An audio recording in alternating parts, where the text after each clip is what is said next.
on a longer-term solution, which it sounds like they're very close to coming to a conclusion on. That's all that it would require. It's a very simple solution, and I hope that my colleagues will do it and that we can make sure the government continues to function, but that we start to get spending and debt under control. Mr. President, I yield the floor. Mr. President. Senator from Massachusetts. Mr. President, I ask unanimous consent that I be added as co-sponsor to Senate 724. Without objection. And, Mr. President, I ask unanimous consent I be permitted to proceed for 15 minutes. Without objection. Mr. President, reserving the right to object, and I don't intend to object, but I'm just wondering if the Senator from Massachusetts would be willing to amend his request to allow subsequent Republican speakers to also have 15 minutes to make their remarks. So if the Senator would agree to amend that, I will not object. Mr. President. Mr. President. Senator from Virginia. Certainly the right to object. This is a critically important issue, and I think a lot of us all want to speak. I just want to make sure that I've been presiding and waiting for some time as well. I hope that we don't start rearranging all the rules here so that we all get a fair chance to speak. Is there objection to the request from the Senator from Massachusetts? Mr. President, I continue to reserve the right to object. If the Senator is willing to amend that, I would not object. But if he isn't, then I agree with the Senator from Virginia. There's a long list of Republicans and Democrats that would like to speak. We're limited to 10 minutes. My request. The request is withdrawn. Mr. President, that's sort of an indication of the kind of problem that we have around here, which is seeming ability to accommodate simple requests that used to be accommodated around here all the time. Let me just say very quickly, Mr. President, that what the Senator from South Dakota just said is a really massive oversimplification of what is happening here. The President of the United States made it very clear. We're not going to fund the government week to week to week to week to week. It costs more money. It's a completely incompetent way to be funding the government of the United States of America. People need to make plans. People need to let contracts. People need to be able to know how much they're going to be spending. How much can they hire? Who can they hire? I mean, that is an incompetent way to manage the government of the United States. And the President made it clear. We've already done 2 short-term fundings of the government, and we said we're not going to do it again. Reach an agreement. Come to an agreement. Show the maturity and the capacity to be able to do the business of our nation. And they're just asking for another delay. But they're not just asking for that. They've also put their ideological wish list for that particular moment into that particular request. Well, Mr. President, this is a dangerous moment for our economy and for our country. And frankly, it's an embarrassing moment for the Congress of the United States, an embarrassing moment for, I think, the American people. They have to watch their Congress struggling to do what we were sent here to do, which is compromise and find a way to do the business of our country. And there's a reason we're standing on the precipice of this argument. I believe we can still get an agreement in these next hours. I believe we may well get that agreement in these next hours. But what a show to get there. How extraordinary it is that for the first time since the 1990s, when incidentally the Republicans ran the House. Does it ring a bell? That's the last time we had a shutdown in the United States Congress. And here we are back again with the same threats, the same need to do brinksmanship that puts an ideological wish list on the table that you can't pass any other way. So try to force it down the throats of Americans at the last minute by threatening to shut down the government. I got to tell you, in China, they got to be laughing at us right now. They got to be clapping. How terrific that the United States of America can't make a decision. Boy, does that send a wonderful message to businesses all around the world. They can't make a decision. They can't decide an energy policy. They can't decide an infrastructure policy. They can't fix their schools. They can't do anything, and now they can't even get a budget. That's a hell of a message around the world. While we're running around the world preaching the virtues of democracy, people have got to be scratching their heads and saying, that's what we're going to get?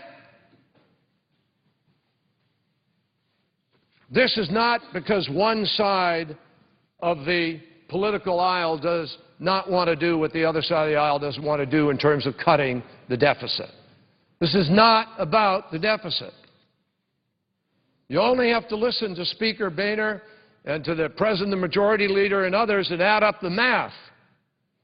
And it's beyond dispute that Democrats have agreed to make the largest budget cuts in American history in discretionary spending.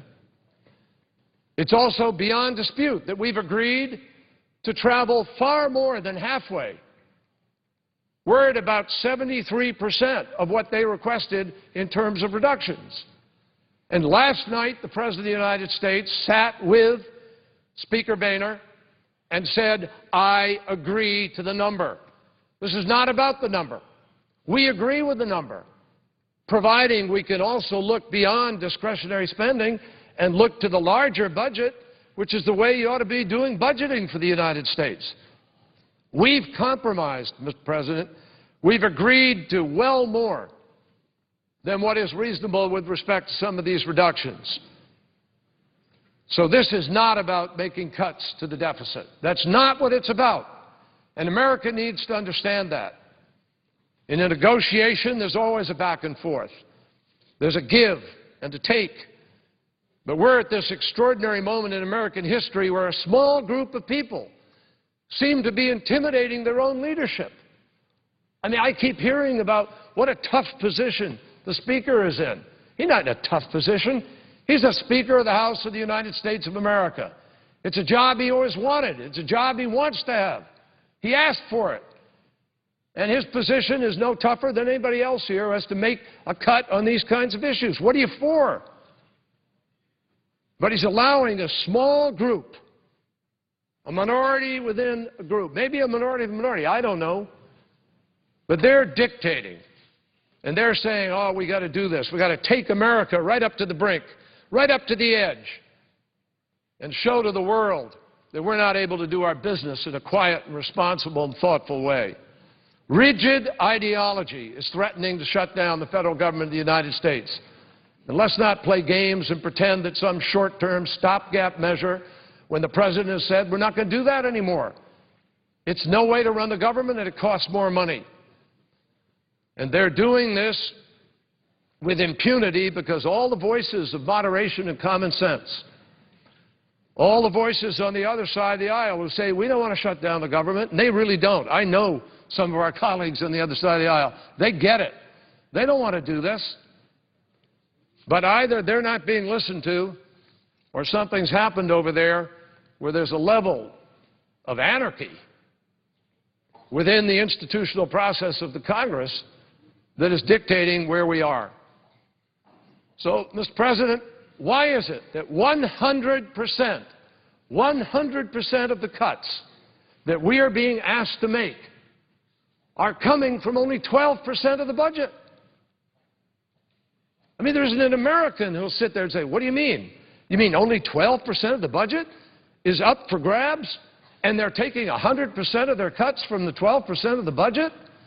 That doesn't make a lot of sense, and it doesn't make a lot of sense.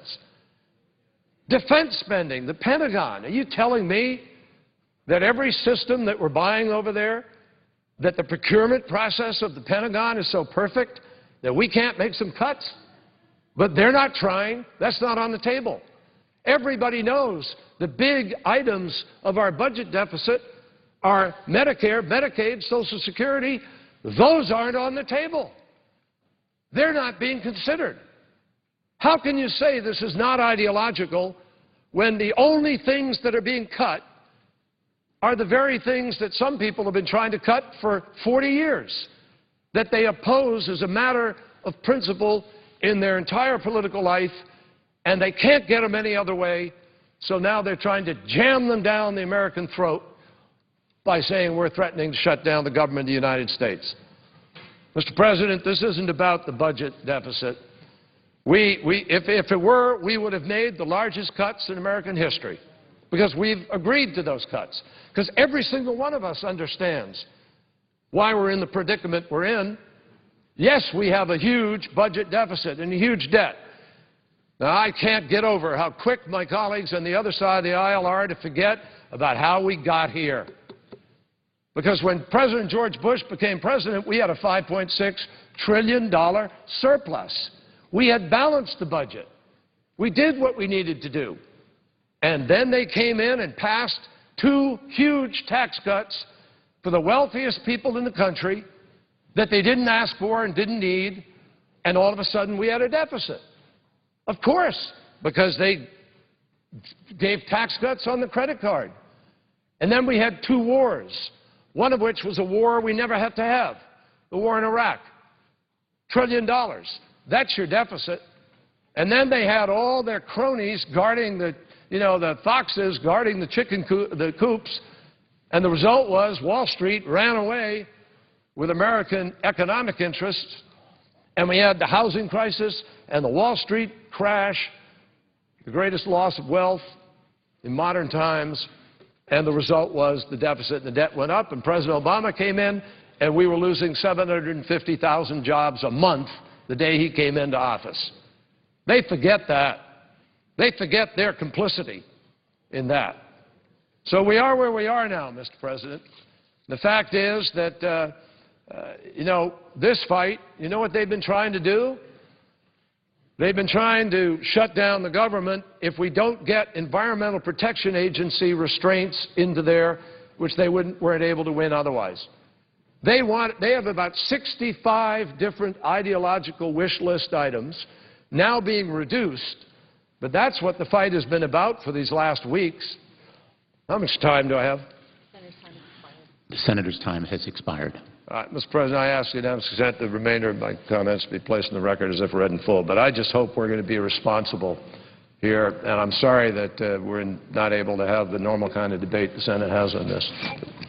Without objection. The Senator from Indiana. Mr. President, I join the Senator in Massachusetts from saying I'm sorry also we don't have more time. Each of us would like to spend more time on this important issue, but we want to also give everyone a chance to speak, and that's why we have the limitation. Mr. President, I think it's important that we put this whole issue in perspective. People are saying, well, the clock is ticking and we're 12 hours or less away from having to shut the government down. Well, yes, the clock is ticking. But the clock that has been ticking for year after year after year after year is a mounting debt and fiscal crisis that is going to take this country into bankruptcy if we don't do something about it. Now, that clock is ticking a lot faster than the clock is ticking on this debate. And let's put this debate in perspective to the larger picture. We have added in the last the last 3 years, over $4 trillion to our debt. $4 trillion plus in the last 3 years. This country is on an unsustainable spending binge. And people throughout the year in 2010 expressed their views about the egregious, reckless spending of this Congress. And they sent a new Congress here to do something about it. Now, because the other party that was in control in 2010 didn't pass a budget, didn't do anything about it when the time ran out on September 30th at the end of the fiscal year, we are at this point today because we've had to have these continuing extensions, which we're trying to do something about, and I hope that we can resolve this. I don't want to shut down any more than anybody else does, but people have to put this in perspective. What we are dealing with here is a request put out by the Republicans because there is no request from the President of the United States. There has been no request from the other party as to what the package should be to deal with this. And that request requires and asks for a reduction of 1.6% of the total amount of spending that's going to take place in 2011. 1.6%. Now, if you're a head of a family or an individual making $50,000 a year, and you find out that you are running yourself into bankruptcy, that amount that you would have to come up with to save to start the process of getting your financial situation back in order is $800. If you're making $100,000 a year, what we're asking for is a $1,600 equivalent cut in the spending. If you're a business making $1 million a year and the boss comes and says, we are spending way more than we take in our revenues, and this company is going to go bust, and everybody's going to get released from employment as a result of that, unless we take a start in moving forward and dealing with our fiscal crisis, and we're going to start by cutting $16,000 out of the $1 million. That is the equivalent of what we're doing here. And yet we're talking as if this is doomsday. This is cataclysmic. These are the greatest cuts in the history of the United States Senate. We have got a time bomb, a debt bomb ticking away out there that is going to take the country down into second-tier or third-tier status at best, or we're going to have the bond markets do it for us if we don't start with this. And this isn't just a Republican plea.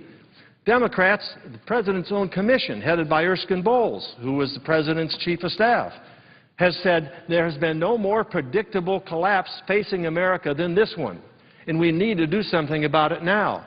And what we're trying to do now is simply do something about what wasn't done in 2011 for the 2011 budget in a modest 1.6% cut, so that we can move to what we really need to do, and what we really need to do is dress the whole picture. As the senator from Massachusetts said, we have to deal more than with just this 12% of the discretionary spending for 2011. We have to put mandatory spending on the table, defense spending on the table. We have to look at tax reform in a way to grow our economy. There's a whole range of things that we have to do. We have one plan in place that has been put there for us to at least begin starting the debate on, which we need to do to get this thing out of the way so that we can start that debate. And that is a Republican plan put forward by the House member Paul Ryan, head of the House Budget Committee. Now, that is the comprehensive plan that we ought to be working on, and we can't get to that plan because we're dealing with this 1.6% fix to the problem that exists for 2011. It is 2012 and the next 10 years beyond that needs to be addressed. It needs to be addressed now. This country is facing as serious a debt crisis as we've ever had. Leading economists, Republicans, Democrats, liberals, conservatives, those from Harvard and those from Stanford and every college in between and every institution and entity that's studying this problem says you've got to do something and you've got to do it now or it's going to be done for you, and the results of that will be a lot worse than if you start to address it now. Now, governors and heads of businesses and heads of families all across America know exactly what we're talking about because they've already had to make these tough decisions. They are already implementing what is necessary to do to get their fiscal house back in order. And it's not just Republican governors, it's Republican and Democrat governors. Why aren't we listening to Andrew Cuomo? Why aren't we listening to Jerry Brown? Why aren't we listening to Mitch Daniels and other governors, Governor Walker from Wisconsin, Governor Kasich from Ohio, looking at what they're doing? They at least are stepping up to the plate and doing it. And here we're arguing over the extreme nature of a 1.6% reduction out of a $3.7 trillion budget.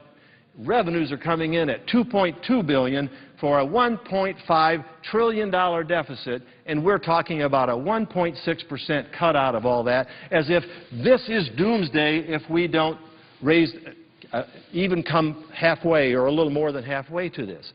So putting this in perspective, I think, is necessary for us, where we have all the focus on this little small grass fire happening over here when there's a five-alarmer across the street, and that is the fiscal house of America. Now, are we doing this because we're green eye-shade people and we don't like the way government functions and we want to take things away from people? No, we are doing this to save this country, to save the benefits available to those under Medicare, to save the benefits of those who are available under Medicaid and other provisions. We are trying to keep these programs from collapsing, and we're trying to keep this country's fiscal house from collapsing or burning up. Instead, we're fighting the little grass fire. We've got a five-alarmer over here, and we've got a little truck with a little hose trying to put out that grass fire. Let us pass this, reconcile this and pass this now so that we can get to the issue that we have to get to. This whole thing about riders and about the largest tax cut in American history is a pebble in a pond of what is necessary for us to go forward and deal with the crisis that is before us. It's going to rest on all of our shoulders. It's going to reflect on all of us, Republicans and Democrats, liberals and conservatives. If we stand here and fiddle while our fiscal house burns to the ground or collapses. Now, as I said, one way or another, this is going to happen, and it may happen sooner or later. If you listen to Erskine Bowles and our former colleague, Senator Simpson, if you listen to the President's own commission, if you listen to any analyst that has looked at this, that it is totally unsustainable. And if you don't do it, and if you don't start the process, the bond market and the interest rates are going to do it for you, and it's going to fall on all of us for not stepping up to the plate and getting it done. We've got 11 hours to get this done. I'm urging that we finish this now, not extend it another week. The last thing I want to do is put this off so that we're here next Friday with the same speeches, the same threat of shutdown. Let's get this thing past us now. Let's make the decisions now to go forward. Let's let our yeas and our nays be recorded and let the American people decide which side they want to be on this particular issue. I think given the results of the last election and given the awareness of the American people, that clearly what they have come to the conclusion is that government is too big, it's growing too fast, it's spending too much money, it's spending money that it doesn't have, it is borrowing money at a rate that is putting us in severe jeopardy in terms of our creditors and what their demands are going to be in the future. When 40 cents of every dollar is borrowed, you can't continue on that course without dire consequences. So the challenge before us today, I believe, is to wrap up this negotiation and wrap up the issue that deals with the remaining months of 2011 so that we can immediately begin, whether it means canceling the recess or whatever, I'm more than happy to participate in that. Immediately we can begin on the necessary decisions and changes and debate that has to take place regarding our long-term future. If we fail to do that, we're going to reap the negative consequences.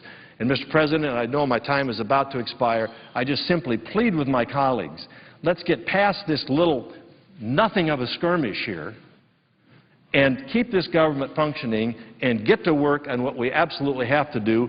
And we're hoping that we have competing plans, but if not, let's go forward with the Ryan plan, and let's get a yay or nay on it, and we'll let the American people decide whether this is the right way to go. Mr. President, with that, if I have any time left, I'm happy to yield it. Mr. President. Senator from Virginia.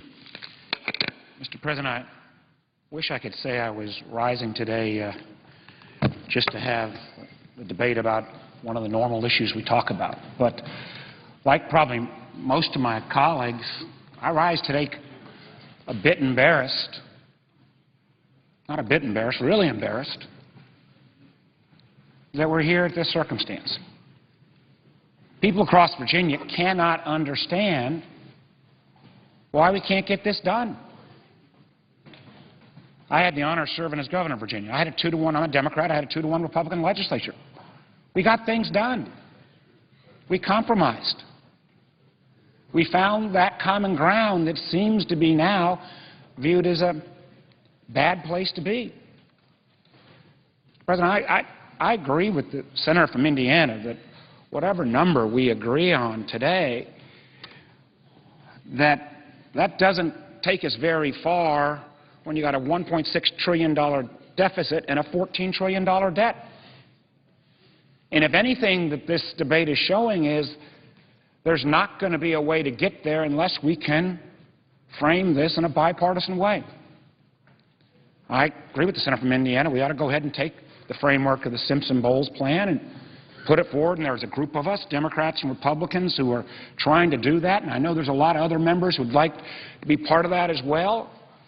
We ought to take one lesson from this debate, that we're not going to solve the bigger problem unless we can start with a bipartisan basis.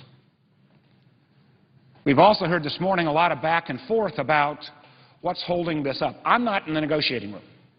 Wish I was. I don't know what's holding it up. But I do know this, as somebody who's followed this debate pretty close, that for the weeks of this discussion, it seems to have been focused on, can we at least take some small step towards attacking that deficit and cutting spending?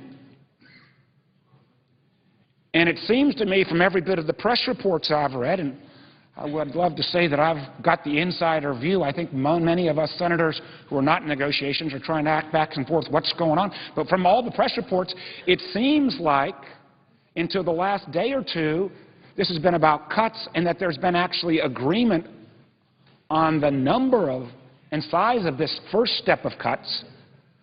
But now we've got these other issues. And I think, as some of my colleagues have said, there will be time to debate those issues.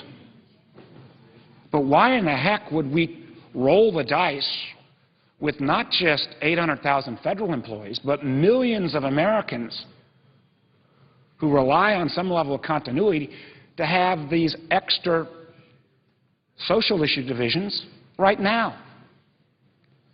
I heard some of my colleagues say earlier, well, you know, if we have to shut it down for a weekend, that won't be too much problem. I guess I'd say you don't have to worry about the federal employees. And Lord knows anybody that puts a red herring out. I appreciate Senator Hutchison and Senator Casey about making sure that our troops are going to get paid. I'm proud to be, regardless if we can't do our job. I frankly think senators and congressmen shouldn't be paid either if we shut down. And I promise not to take any of the salary if we are shut down. But just even for a weekend, what do you tell the motel owners, the restaurant workers, the private sector folks who are relying this weekend on people coming to Washington to see the cherry blossom? And you say that's small ball, but that's people's lives. Not federal workers, private sector workers. What do you say to the defense contractor in Northern Virginia who says, you know, we shut this down, he's going to lay off 70 folks starting next week? What do you say to the shipbuilder in Norfolk who's living paycheck to paycheck and says they don't know whether they're going to see private sector dollars from their private sector employer, whether they're going to get paid or not? And what do you say to our soldiers who are fighting in Iraq and Afghanistan to try to spread democratic government if the greatest democracy in the world is going to shut down not over trillions of dollars worth of difference, but over some issue that may or may not have been introduced at the 11th hour? I don't get it. And the notion somehow that this will send a good signal of fiscal discipline, I'm proud, like my friend, the senator from Tennessee, we've actually spent more time in business careers than we have in political life. What business hates the most is uncertainty. What the markets hate the most is uncertainty. We had Portugal yesterday or the day before actually say they need a bailout from the European Central Bank. The notion that we're out of the woods in terms of a macro-financial crisis is not true. The situation in Europe is very uncertain. The situation in the Middle East is obviously very uncertain. It would be the height of irresponsibility if we were to kind of once again rock the bond markets with the fact that the American government would shut down over not trillions or billions, but some other extraneous issue. I just don't get it. Economists that we've talked to have said that you could see up to a 0.2% decline in economic growth if we even shut down for a few hours. And frankly, we'd end up costing ourselves more than we'd save, because shutting down operations and starting up operations, as any business leader, as any government person who actually runs something knows, costs more money. So people might say, well, 0.2% of growth. Well, we struggle for 0.5% of growth here and there. All these policies we try to promote, that's billions and billions of dollars, hundreds of billions of dollars to our economy. So just as we start to see a little bit of good news with the job numbers last month, just as we start to see the beginnings of an economic recovery, we're going to show that we can't even continue to operate the government for the next 6 months, and we're going to shut it down about, at least based on press reports, not based on anything I personally know, but press reports, that extraneous issues that don't have to do with deficit reduction are going to shut us down? Well, if we can't get through this challenge, what happens when we get and we move from small ball to the issue that Senator Coates, I know my colleague and friend Senator Carper and Senator Corker, we all want to be part of, and the presiding officer as well. How are we really going to take on that $14 trillion debt, which we add $4 billion a day to every day that we fail to act, if we can't solve this problem in a way that focuses on make the cuts, let the government continue to operate, not simply for the sake of the 800,000 federal workers, but for the countless millions in the private sector who depend upon that certainty, and move on to the question of how we find, I believe, again, the bipartisan solution, and I hope and pray that it's at least around the framework of the Simpson-Bowles approach, which puts everything on the table, revenues and cuts, and recognize we put our country back on the path towards long-term economic growth and prosperity. So I'm hoping and praying for the negotiators that they'll realize this is bigger than small issues. It's even bigger than the 73, 78, whatever number they finally determine. We will send the signal by our actions today whether we are willing to then move forward to take on the much bigger issue where we have to start. And again, I'll close with this comment. If there's anything we've got to learn from this effort is that if we start with guns ablazing at each other, we're not going to be able to take on the real issue that confronts us, the national security crisis that Chairman Mullen has said is the single biggest threat to our country, our long-term economic stability that is based upon the rising debt and deficit. With that, Mr. President, I yield the floor and hope and pray that we will come to a solution today. Mr. President. The Senator from Tennessee. Mr. President, if you would let me know when a minute has left, I would greatly appreciate it. Mr. The President, Chair will do so.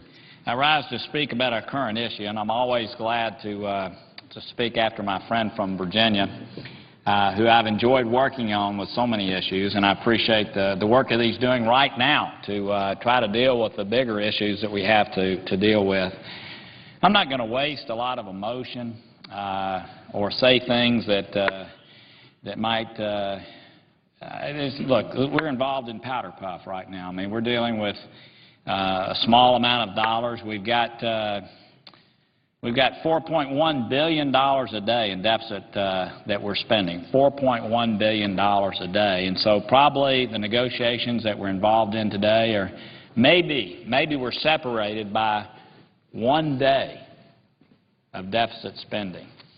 So, Mr. President, I know there's been a lot of talk about what might happen with the government shutdown. I don't believe that's going to happen. I absolutely believe that when we come in on Monday morning, an agreement will have been reached. So I'm not going to waste time on the Senate floor talking about all the bad things that might happen in this country, because I cannot believe over the small ball we're dealing with right now that we're going to have a government shutdown. I think we're going to get this resolved over the next few hours or sometime over the weekend possibly. Maybe there's a minor disruption this weekend, but I have faith in the fact that this is going to get worked out.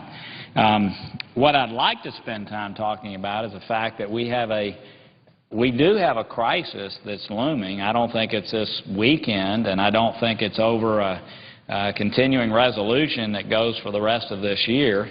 I hope that we're actually able to move beyond majoring in the minors, which is what's happening at present, and major in the majors, and that is that we need to be talking about trillions of dollars in less expenditures, not billions of dollars. Again, each day that goes by with $1.5 trillion deficit that we have, like we have right now, each day that goes by we're spending $4.1 billion that we don't have. So, Mr. President, I'm fully convinced that negotiators on both sides of the aisle very soon will work out their differences, and that when Monday morning rolls along, government's going to be operating. To me, the big picture is this. We have a debt ceiling vote that I think will be coming up sometime between Memorial Weekend and the July 4th recess. And to me, Mr. President, that is the opportunity that we have to really do something that is great for our country. I know that Senator Warner alluded to the Gang of Six, and I know there's a number of people on both sides of the aisle working towards a long-term solution.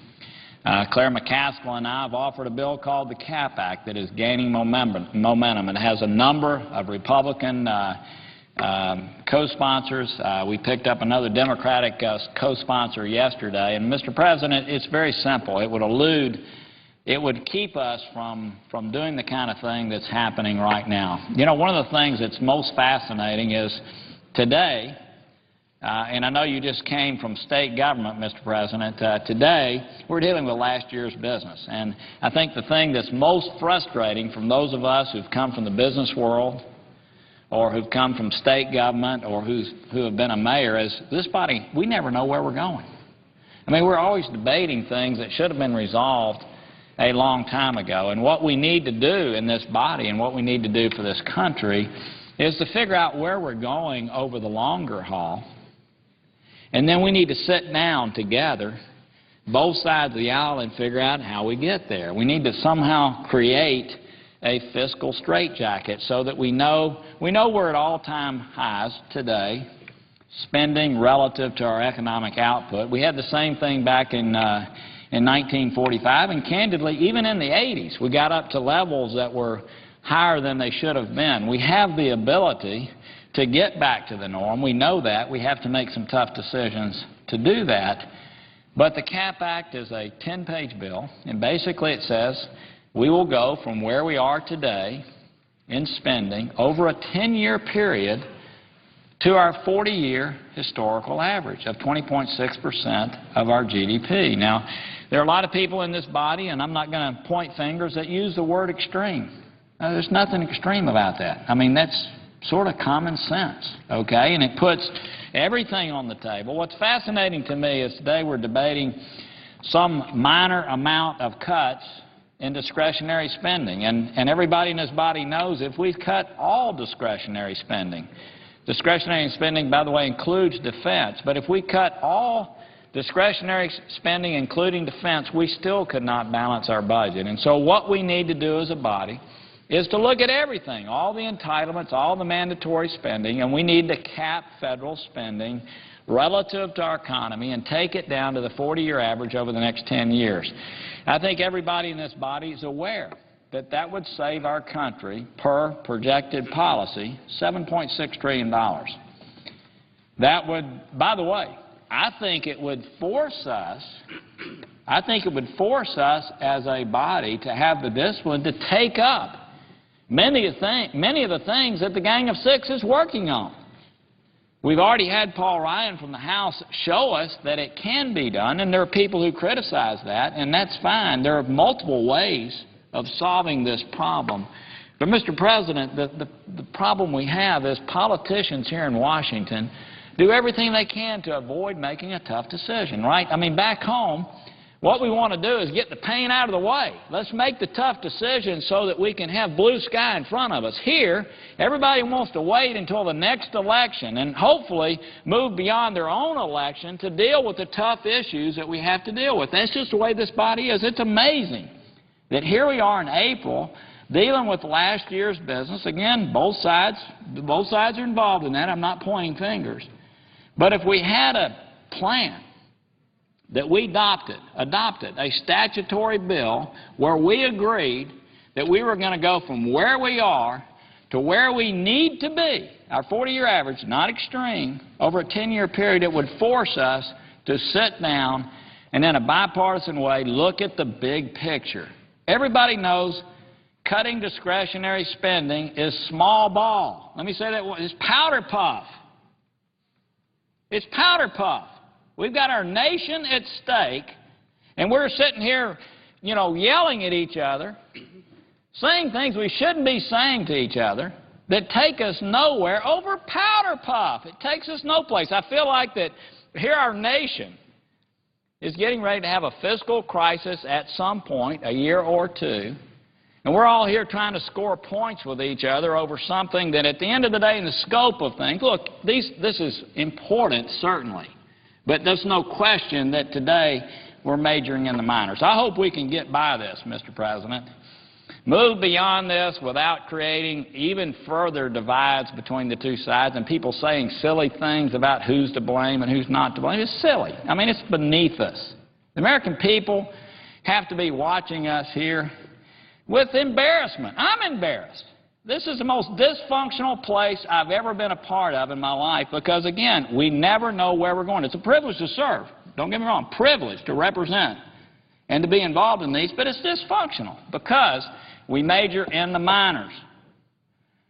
We can cut all discretionary spending and not get where we need to go. Senator Kerry from Massachusetts, a state very different from Tennessee, just agreed.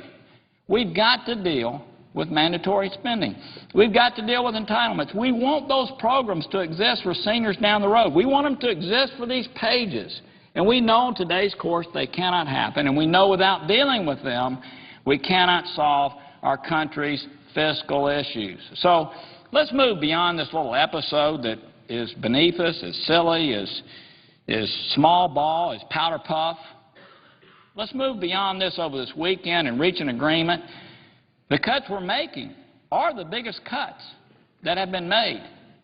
And I applaud people on both sides of the aisle that are trying to get us there. And no doubt, it'll pass through the budget for a decade. It could be $300 or $400 billion in savings. That's great.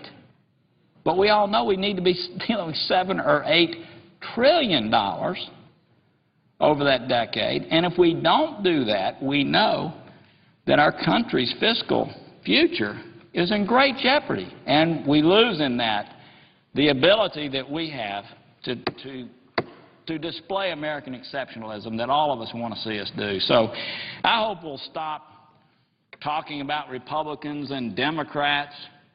Candidly, I hope we'll talk about the future or something else, because this debate is almost beneath us. Mr. President, I see that my time is up. I yield the floor to my great friend from Delaware, who has been a sensible advocate on so many issues. I yield the floor.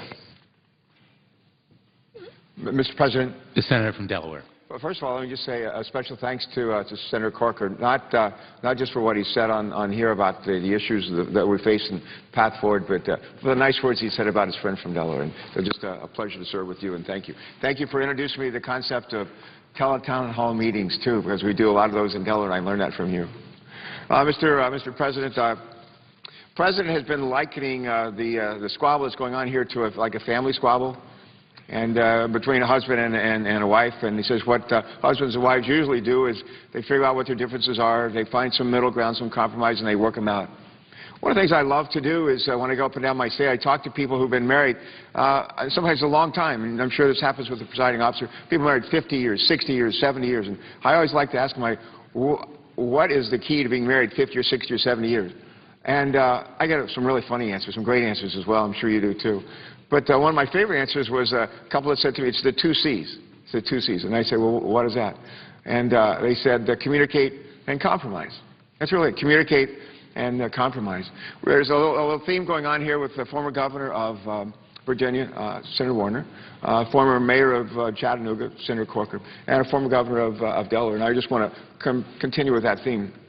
Somebody said to me, I go home at night, as presiding officer knows, to Delaware. I usually take the train and go home at night, come back the next morning. And this morning I was walking onto the platform to catch my train, come down here at 7:15. And one person said to me, he said, y'all are acting like a state legislature down there in the Senate. And I said, no, that's not the way we act in Dover, Delaware. In Delaware, and when I was governor for those 8 years, we had a Democratic Senate like we have here. We had a Republican House like we have here. We had a Democratic governor for those 8 years. Yet we managed to work out our differences, to communicate and to compromise, and to be able to balance our budget 8 years in a row, cut taxes 7 out of those 8 years, to add tens of thousands of jobs in a little state like Delaware, which is no mean feat, and to get ourselves a AAA credit rating for the first time in the history of the state. That's why you can do when you communicate and you compromise in good faith. This is at the end of these negotiations, and I think largely taken in good faith by good parties. I have a lot of respect, certainly, for our own leaders, and a lot of respect, a healthy respect for the Speaker over in the House, with whom I served very briefly. I think he's an honorable person and a guy who tries to do what's right. But this is, I think the President said, and I've heard this from pretty good sources, the President said last night to the Speaker of the House, we'll take your number. We'll agree on the spending cuts. We may think it's a little too much focus on domestic discretionary spending, not enough on defense, not really anything on the entitlements, and as I understand, nothing on the revenue side. So it's not a balanced package, but we'll take your number. And this has ended up not so much a debate or discussion over how much we're going to further reduce spending in this fiscal year. The discussion is things that I think we addressed already here in this body this week on whether or not the Environmental Protection Agency should be allowed to comply with the Clean Air Act as ordered by the Supreme Court to reduce pollution. Or are we going to try to tie their hands in some kind of special, as a rider, attaching a rider to what should be a continuing resolution to fund the government? We had four bites out of the apple here this week, and none of the amendments to tie the hands of EPA and their ability to enforce the Clean Air Act, none of those amendments passed. And so now what we're trying to do with our friends in, I think, the other body is to somehow put in the legislation as a rider language that would fly in the face of what we had already decided here. The second thing is the issue. As a former governor, I was real active in the National Governors Association. One of the things that I worked on hard, and George Voinovich, when he was a governor from Ohio, we worked real hard on legislation that said we don't like federal mandates. States don't like to have federal mandates that say you got to spend money on something, or you can't spend money on something. Or you got to raise your revenues in this way, or you got to raise them in that way. We didn't like that. The Congress actually passed, Bill Clinton signed legislation on unfunded mandates. It said you really can't do that. And we don't do it nearly as much as we used to. But part of the dust up here on one of the riders is to tell the District of Columbia what they can or cannot do with their money. Not with federal money, but what they can or can't do with their money. And it's a violation, as far as I'm concerned, of the unfunded mandate, the law that exists. It's certainly in spirit, if not in truth. And the other thing is, one of the issues that we appear to be divided on is to what extent federal money should be used for family planning. I think we all agree here that we ought to work toward having fewer abortions. I think almost everybody agrees that we'd like to have fewer abortions. Well, one of the ways to make sure we have more abortions is to actually reduce the money that's set aside for family planning. It's just counterintuitive. You want fewer abortions? Well, cut funding for family planning? That makes no sense to me. No sense to me. And I hope that we'll walk away from making that bad decision. Again, to echo the comments of our friends from Virginia and Tennessee who just preceded me, this is a speed bump ahead of us, and we're talking about how to come up with like $4 or $5 or $6 billion in savings for the rest of this fiscal year. How about when we're looking for $4 trillion of savings over the next 10 years? That's the tough negotiation, and it all has to be on the table. It just can't be discretionary spending. On the domestic side. We can eliminate it entirely. We still have a big budget deficit. Defense has to be on the table. Some smart ways. We're spending, last year, $402 billion major weapon systems cost overruns. $402 billion. That's up from $42 billion 10 years ago. Defense has to be on the table. The entitlements have to be on the table. It's a big part of our spending. Revenues have to be on the table. We've been given, I think, a very good roadmap for it. Not a perfect roadmap, but a good roadmap with the work by the Deficit Commission, co-chaired by Erskine Bowles and Alan Simpson. And my hope is it will adhere to that. Last thing I want to say, Mr. President. Coming down on the train today, I read the business section of, I think it was the New York Times. There's actually some pretty encouraging stuff in there. One of the things they reported on, we just got the retail sales numbers for last month. Most analysts thought they'd be down. They're up. I was at an auto dealership this last weekend in Milford, Delaware, and we're talking about car sales, and they're not flat. They're up. They're up by a good deal, not just at that dealership, but throughout my state and throughout the nation. You're back about 2 years ago, we're selling 9 million cars, trucks, and vans a year. Last year, we're up to 11 million. This year, we're probably up to 13 million. And credit's available again, and things are moving in the right direction. Every Thursday, as the leader knows, we got a number from the Department of Labor. It's new unemployment filings. How many people have filed a claim for a new claim for unemployment? We get it every week, every Thursday. And if you go back to the end of 2008, I think the top number was about one week, 660,000 filings, people filing for unemployment, new claims, at the end of 2008.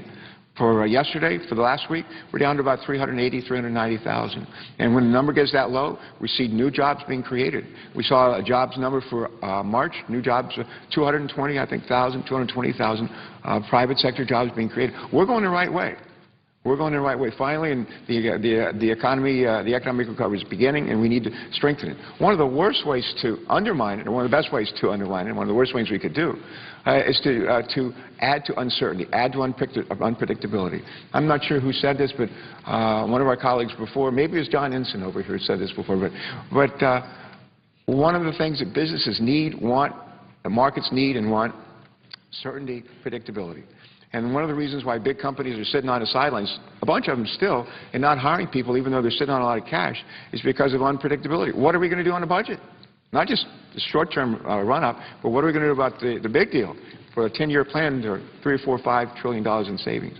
What are we going to do about health care? What's the Supreme Court going to do with respect to health care? Are they going to somehow throw it out, or are we going to be able to fix it and make it even better? What are we going to do about energy policy? What are we going to do about tax policy? What are we going to do about transportation policy? All those uncertainties, and we need to resolve them. And we can begin to resolve at least the budgetary uncertainty here by agreeing on a reasonable spending reduction plan for the balance of this fiscal year, and to go to work on the much tougher problem, and that is how to take $4 trillion out of our debt in the years to come. I've been working on this in Homeland Security Government Affairs Committee. What we're beginning to do is to use our committee and our committee's jurisdiction to look into every nook and cranny of federal government to ask this question: how do we get better results for less money? How do we get better results for less money in domestic spending? How do we get better results for less money in defense spending? How do we get better results for less money in entitlement programs? How do we and frankly with the tax expenditures as well? How do we get better results? I call it getting rid of a culture of spendthrift and replacing it with a culture of thrift. And above and beyond all the other stuff we're doing, we need to do that as well. Because everything I do, I know I can do better. I think the same is true of all of us. Everything we do, we can do better. The same is true of federal programs. And the question we have to ask as we look to every nook and cranny of the federal government is to ask this question: can we get better results for less money, or at least better results for the same amount of money, or not much more money? And for a lot of them, the answer is yes, we can. And for us, the challenge is to do that. With that having been said, I yield back my time. And I see my friend from Nevada is over here. He's anxious to agree with everything I've said, and I welcome that. Thank you. Mr. President. The senator from Nevada. Mr. President, I want to say hello to my good friend from Delaware. He made some very, very good comments, and I want to follow up and talk about this debate that we're having. Senator from Tennessee, Senator Corker, talked about the need to forget about whether you're Republican or Democrat and think what's best for the country, and that's really what we should be doing right now. People around the country understand that we have a serious debt problem. Spending has been run up under Republicans and Democrats. People can blame whichever party they want, but the reality is now we have a $14 trillion national debt. This year alone, $1.6 trillion is how much more we're going to spend than we take in. That's 40 cents, a little over 40 cents, out of every dollar that we take in or that we're spending this year, we're borrowing from countries like China. That's such a dangerous thing to do because you're now dependent on other countries and your economy is on very, very shaky grounds. Everyone in this body understands that this is completely unsustainable. Let's just look at the path that the President has set us on as far as his budget is concerned. If we took up his budget, this year alone we'll spend about $250 billion in interest on our national debt. It's kind of like having a credit card. You're spending $250 billion in interest on that credit card. Well, if we follow the President's plan over the next 10 years, that $250 billion will go to almost $900 billion a year. That's more than Social Security. That's more than Medicare. That's more than national defense. That's why this is completely unsustainable. So now we're in a debate over a few billion dollars compared to trillions of dollars. It's really a drop in the bucket. That's why I believe that it's really important for both sides to get this behind us so that we can focus on the much larger issues. I have a 100% pro-life voting record. I believe very strongly that life is precious, that God created each of us in His image, and that life should be protected. But we have to face reality. The Democrats are in control of the Senate, in control of the White House, and there's no way that they're going to allow Planned Parenthood, which is the largest abortion provider in the United States. I disagree with what they do, but the Democrats will never allow us to defund Planned Parenthood while they're in charge. So we have to just look at what we can do, what is achievable. And right now, I think one of the biggest moral issues that we face in this country is the debt. Because what we're doing to our children, our grandchildren, is we're handing them a country that they cannot afford. The taxes will have to be too high, that we could default on our debt and we could end up with a depression that's worse than the Great Depression. Simply because this body, the body on the other side of the Capitol and the White House, have spent too much money for too long. We spent money that we do not have. Well, next year's budget and the debt ceiling are much bigger issues than what we're dealing with here. So we don't need to shut down the government. We just need to sit down, make the compromises that are necessary so that we can move this process forward so we can get to the much larger issues on spending and debt. You've seen in the news that Portugal, Greece, Ireland, they've had serious problems. They actually have had their debt downgraded to almost junk status. One of the countries is actually considered junk bond status. The others are now have had their bonds seriously downgraded. Well, what does that mean? That means that they're paying higher interest rates. Well, yesterday, the EU just raised their interest rates. The European Union raised their interest rates because of fears of inflation. Here in the United States, our Federal Reserve is keeping interest rates low, but we know inflation is coming, and eventually they're going to have to raise interest rates because of inflation and overspending by the United States. Well, what does a rise in interest rates mean to the average American? It means that home mortgage is going to go up. And remember, a lot of Americans have these adjustable rate mortgages. So the next time they refinance those mortgages, their payments will be higher. They're already having trouble meeting these payments. What does that mean to job creation? That person, that small business owner that wants to get a loan is going to have to pay higher interest rates.